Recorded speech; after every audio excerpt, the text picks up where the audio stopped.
মাথায় রাখবেন, নারী দুঃখ অনেক জলদি ভুলে যায়, নারী তার সুখও অনেক জলদি ভুলে যায়। নারী কাউকে খুব সহজেই ভালোবাসতে পারে, আবার খুব সহজেই ভুলতে পারে। এটা হচ্ছে উইমেন্স ন্যাচার, এটা তাদের স্বভাবের মধ্যে আল্লাহ ঢুকাই দিয়েছে। ইভেন আপনি ভাবতেছেন যে আপনি আপনার ওয়াইফকে তালাক দিয়ে দিবেন, অমুক নারীকে আপনি ছেড়ে দিবেন, সে আপনার জন্য সারা জীবন মরে যাবে, কান্নাকাটি করে জীবনটা বরবাদ করে দিবে। ইটস অ্যাবসলিউটলি রং আইডিয়া, এটা ভুল ধারণা। নারীদেরকে আল্লাহ তাআলা এমন ভাবে সৃষ্টি করেছেন, সে খুব সহজেই ভালোবাসতে পারে, খুব সহজেই আবেগে পড়তে পারে, আবার খুব সহজেই সেখান থেকে বের হয়ে আসতে পারে। কিন্তু পুরুষ কিন্তু এরকম নয়। পুরুষের আবেগটা মিথ্যা না, পুরুষের আবেগটা সস্তা না। নারীর আবেগ সস্তা আমি তা বলি নাই, বাট পুরুষের ব্যাপারটা একটু সেন্সিটিভ। পুরুষ সহজেই সবকিছু ভুলতে পারে না, পুরুষের অ্যাটাচমেন্টটা পুরুষ খুব সহজেই ওভারকাম করে উঠতে পারে না। আপনি পাবনায় জানতো দেখেন তো কয়টা নারী আর কয়টা পুরুষ আছে। আপনি বেশিরভাগ পুরুষ পাবেন যারা কোনো মানুষকে পছন্দ করেছিল, ভালোবেসেছিল, ধোকা খেয়ে আজকে মেন্টালি সিক হয়ে গেছে, ঠিক কিনা বলেন? আপনি কয়জন মেয়েকে পাবেন ওই পাবনা হসপিটালে যারা ছ্যাঁকা খেয়ে বেকা হয়ে গেছে, যারা এমনি পাগলি, তারা এমনি পাগলি, বেশিরভাগ ওইরকম দেখবেন যে অ্যাডমিশন নেওয়া আছে।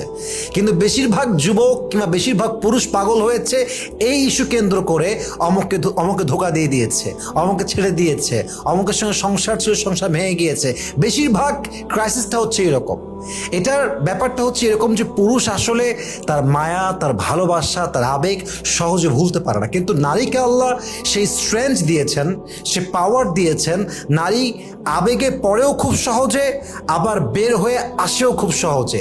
দেখবেন যে আজকালকার যুগে তো সত্য কথা হচ্ছে যে হারাম রিলেশনশিপটা একদম অ্যাভেলেবেল হয়ে গিয়েছে। সম্পর্ক, বিয়ের আগের যেই বিবাহ বহির্ভূত সম্পর্ক, আপনি দেখবেন যে ওই নারী ছেড়ে চলে গেছে, অমুক পুরুষকে বিয়ে করে ফেলেছে, এই চিন্তায় একজন পুরুষ সারা জীবন বিয়েই করে নাই। এরকম আছে না নাই? কিন্তু আপনি কয়জন নারী পাবেন এমন? কয়জন নারী আছে বলেন? ইভেন এমনও হয় যে পুরুষ বিয়ে করে 5 বছর 10 বছর পরে। আমি সব পুরুষকে এক পাল্লায় মাপছি না, I don't consider everyone equally. Everyone has different kind of personality. সবার ব্যক্তিত্ব একরকম নয়। সবাইকে আল্লাহ সুবহানাহু ওয়া তাআলা has created everyone in a different structure, in a different way. সবার কোয়ালিটি একরকম হবে না। কিন্তু বেশিরভাগ পুরুষ দেখবেন যারা সৎ, অনেস্ট, লয়াল, তারা একবার ধোকা খাইলে, একবার ছ্যাঁকা খাইলে সহজে সেখান থেকে আর বের হয়ে আসতে পারে না।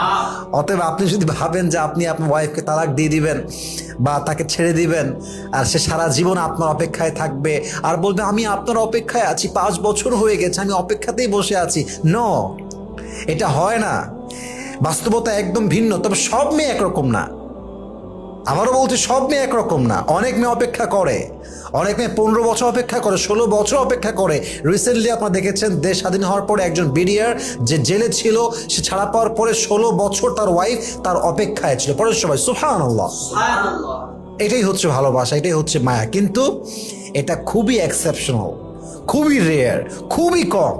বাট পুরুষের ভালোবাসাটা এতটা নর্মাল নয়, এতটা সস্তা নয়। ইভেন পুরুষ যখন আবেগে পড়ে, সে সত্যিকার অর্থেই পড়ে, এটা সাময়িক না। পুরুষের অনুভূতিটা এরকম না যে আজকে মনে আছে কালকে ঠাস করে ভুলে যাবে, একটু সময় লাগে। ভুলে যায়, মানুষের গুণটাই হচ্ছে ভুলে যাওয়া, কিন্তু একটু সময় লাগে। অতএব এটা মাথায় রাখবেন, আপনার ওয়াইফকে তালাক দিলে যে আপনার ওয়াইফ সারা জীবন আপনার জন্য কান্না করবে, পাগল হয়ে থাকবে, ব্যাপারটা কিন্তু এরকম নয়। আল্লাহ আমাদের সবাইকে বোঝার তৌফিক দান করুক। আমরা সকলে পড়ছি আমিন।